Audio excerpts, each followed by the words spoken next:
постигнавте договор, господине Ахмети? Пушти микрофонот. Ishte një takim mjaft përmbajtësor me zotin Zoran Zaev. Имавме значително содржински состанок со господинот Заев.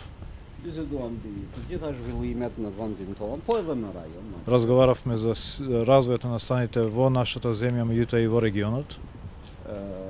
Sigurisht njëra nga temat thelbësore ishte çështja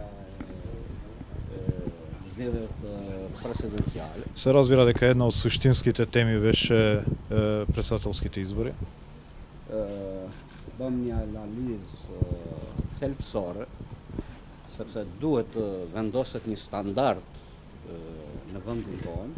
Направивме суштинска анализа, имајќи предвид дека треба да воспоставиме еден стандард во нашата земја. Edhe pse janë bërë përpjekje edhe më herët për të pasuksesshme. Иако обиди за тоа имаше и порано, но беа неуспешни. Për të dhënë porosi të shëndetshme tek qytetarët tanë.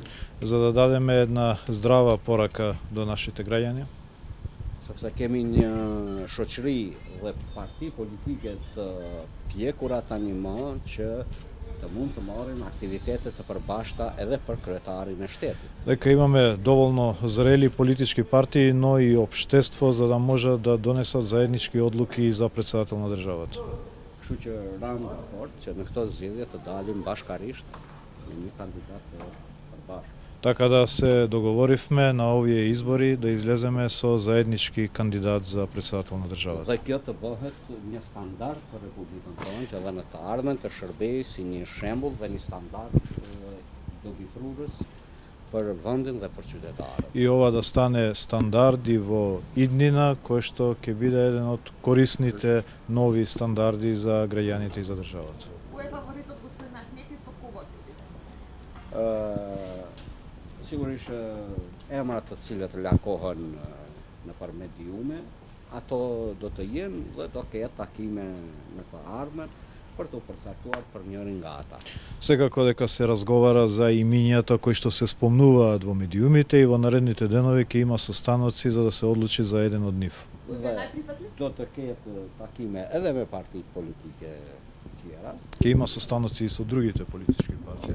Ti bashkohen kësaj iniciative kaq të mirë për vendin tonë. За да и они се здружат со ова добра иницијатива за нашата земја. Brenda kësaj jave do ketë edhe takime ku do njoftoheni ju dhe opinioni. Така да во текот на оваа недела ќе има состаноци во кои ќе се донесат одлуки за кои што ќе бидете запознаени и вие и јавноста. Дефинитивно зимето?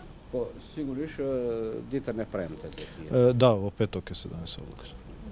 Zoti Ahmeti, në këtë marrëveshje pasi që vijnë burime nga televizioni si thonë se dega e Lidhjes Social-Demokrate të Maqedonisë në Kumanov ka propozuar për president Oliver Spasovskin në LSDM. A është e vërtetë dhe a ka simpati Nikola Dimitrov pasi që në këtë takim nuk keni arritur marrëveshje mes Zaevit për Nikola Dimitrov? Nuk është çështja që është biseduar për emra. Emrat janë ata të cilët po lakojnë, aty që tekstuat dhe ditën e premte do të analizohen gjitha rrethonat se cili do jetë më i pranueshëm për të gjithë palët. Si u dakorduat që të keni kandidat konsensual pa e dakordu emrin? Nuk është çështja tani emrat po dihen kush janë. Po lakohen dhe ditën e premte sigurisht definitivisht do të merret vesh se cili do jetë kandidat. Благодарам много, фалдери shumë. Гласувањата околу во коалицијата со СМД ги надминавте ли? Дали разговаравте со господин? Ајте и калуа дали имат нормал партнер. Дали разговаравте околу несогласувањата поврзани со имунитетот на Трајко Велјановски? Ne jemi parti politike dhe brenda partive politike kemi debate dhe mos pajtime, jo më brenda një koalicioni, do thotë nuk ka qenë temë kyçe për këtë çështje. Ние сме политички партии и во самите политички партии често има несогласување за различни теми, а камоли во коалициона влада, меѓутоа денеска тоа не беше предмет на разговор со господин Заев. Порача дека и и без дуе можна опција за влада? Кој? Председателот на СДСМ. Под председателот, извинувам. А председателот или Председателот Мухамед. И ја имав средба со председателот на СДСМ. Немав со подпредседателот. Фала. Фала ти.